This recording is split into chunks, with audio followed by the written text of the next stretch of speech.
And now, young Widder Brown. After learning from his fiancée Ellen Brown about the peculiar actions of Christopher Simpson, Dr. Anthony Loring is paying Christopher a visit at the home of Louise Simpson, the widow of his older brother Alex. As Anthony now comes into the room, he is conscious of interrupting an argument between Christopher and Marilyn Harper, the only person who knows Christopher actually killed his brother. And it is Marilyn who speaks first, saying, "Well, Anthony?" "Hello, Marilyn. Christopher, I thought I'd stop by to see you." "Thanks, Anthony." "It's an unfortunate time, you're so." "I'm sorry." "It isn't unfortunate at all. Marilyn was just going. Goodbye, Marilyn." "Very well. Goodbye, Christopher." "Goodbye, Anthony." "Goodbye. I didn't want to interrupt anything, Christopher. I merely came by." "Madeline's been screaming at me again. I'm glad you came." "Well, I'm pretty much of a mess, aren't I?" I wouldn't say that. Things are bad for you. All of you are on edge. Your brother has died. The circumstances of his death were unpleasant. His widow, Louise, is being the heavy sister-in-law to you. And Madeline, well, Madeline is something of a strain at all times." "What are you trying to do, Anthony?" "What do you mean, what am I trying to do?" "Just that. What are you trying to do? Why are you being kind?" "I think I know." "Christopher, I've come by because you're in the outpatient department of the hospital now. I've come by to find out how an old patient is." "No, I don't think so. I think you've come to ask questions, to find out answers to... I don't know, maybe not." "I think you're pretty mixed up right now, Christopher. Why bother to talk about these things? Why don't you just relax?" "Because I don't want to." "I came by to tell you that if anything is wrong, I'll be glad to help in some way." "What did Ellen tell you about me, Anthony? What did she say?" "She said you seemed disturbed." "Is that all she said?" "Anthony, I'm not terribly clear about a lot of things. I don't think clearly." "Christopher, the finest thing you could do for yourself would be to go away. You too. For a rest, I mean. You're jumpy. You're laboring under terrific strain. You can't possibly go on like this." "What should I do? Should I let her put me away? Should I spend the rest of my days in the sanatorium? It wouldn't be a private one like a father's, you know. Louise is out to punish me.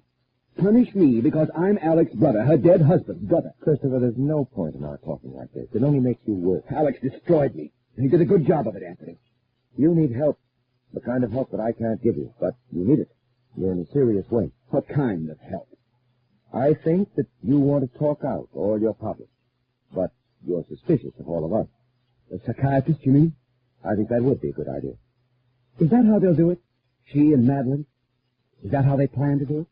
"Plan what?" "To get rid of me. Alex wanted to, you know. Alex felt I was merely a drain on him. And now Louise feels that even the little money I get from the estate I don't deserve." "Chris, there's no point in my even trying to discuss this with you. You've decided that the world is against you." "Are you going?" "Yes. There's little point in my staying here." "I didn't think Ellen would run to you. I confided in Ellen. I needed a friend. But she ran right to you, didn't she?" "She thought I could help you more than she was able to." "No. She was afraid of me." "There's no reason to be afraid of you, Christopher. You're not a very fearsome person." "Oh, no. No, Christopher Simpson has never been anyone to frighten a person, has he? Walk all over him. He'll never strike back." "Alex doesn't say that now. Not now. In whatever corner of the hereafter he finds himself in, he doesn't sneer at Christopher now." "Well, Christopher, this has all been pretty bad for you. Look, let me give you some kind of a sedative. After a couple of nights' good sleep, you'll find you can look at things rather cheerfully." "Of course, Anthony. A little pill will take care of everything. You doctors can always give a little pill. I didn't use even that to get what I wanted. I didn't use anything but my brains and my own hands." "All right, Anthony. Drug me up. Fix it so that I never wake. I don't care." Now, isn't that strange?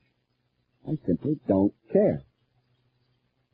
And as Anthony takes out his pad of prescription blanks and his fountain pen, concealing his concern over Christopher's irrational talk, Ellen is in her tea room sorting out menus, and the door opens to admit Marilyn Harper, who says very briskly, "Well, Ellen, what did he tell you?" "Oh, Madeline, just a minute. What did you say? I'm a little occupied here. I want to know what Christopher told you and what you're going to do with what you know."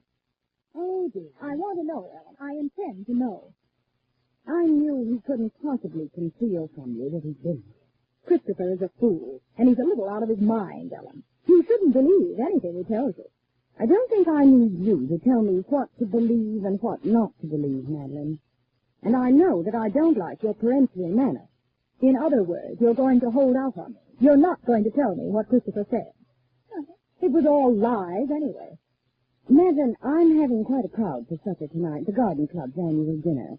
Would it be asking too much? And what will you do when I go?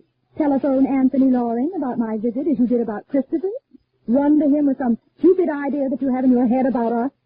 I have only one idea in my head about all of you, Madeline. You and Christopher and Louise. Alex, too. Heaven forgive me. And that is, I wish you'd never come here, that I'd never met you. That's certainly putting it plainly enough. Oh, please, Madeline, stop it. Will you stop? Why should I? You with your well-ordered little life. You with your 2 pennies worth of security and peace. I don't think I have to apologize for that. Nothing ever happened to you to jolt you out of your smugness, did it? Small-town girl with small-town ideas, content to stay a little frog in a little pool. Why in the world are you pouring out all this at me, Maggie? What's wrong with you? You be friends with Louise. I see you coming. You be friends with her, and the two of you and all your other dull little friends in Simpsonville will live happily ever after. Madeline, you're not well. But I can throw a bombshell. Maybe she wouldn't pay me for them. Maybe they're not worth it to her. But I can get my innings this way. Here. Here what? Here is Louise's diary, and the love letters she wrote to Anthony Loring. Why are you giving them to me? To make trouble. I think this will jolt you, Ellen, and that's what I want to see. Madeline, please take these letters and this diary. I don't want them. They aren't mine. You'd never believe anything wrong about that man of yours, would you? The good doctor would never do anything that wasn't strictly honorable. Well, read Louise's diary, Ellen. Read her letters. Read them and weep. Ellen looked for a long time at the packet of letters in Louise's diary.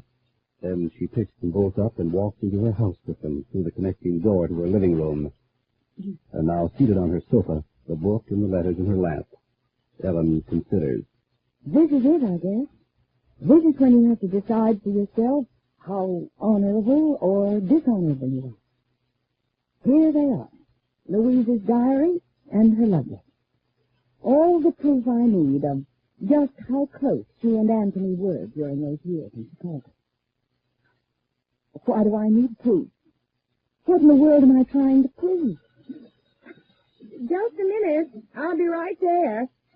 Oh, don't hurry, Ellen. The screen door was unlatched. Oh, Louise, hello. Oh, it's a full day for me. This day of my husband's funeral, Ellen. I think you should go home to bed and rest, Louise. Now, there's a nice point. I think I need some kind of chaperone. Christopher's there at the house, you know, alone. And I'm a widow, and people talk. Oh, I doubt that very much, actually. You have your housekeeper with you. In other words, I can't find sanctuary here any longer. I don't see the necessity of it, Louise. What? As a matter of fact, you've been rather rude to me, rather unpleasant. I don't see why I should... What is that? What is what? On the table. It's my diary and my letters, isn't it? Yes. Madeline brought them. She wants to make some kind of trouble, any kind, so she left them here. I haven't read them. Why not? I don't read things like that without people's permission, Louise. She tried to sell them to me, you know, and I refused. Now she hates me for that. So she came and gave them to you. You may have them, Louise. I don't want them.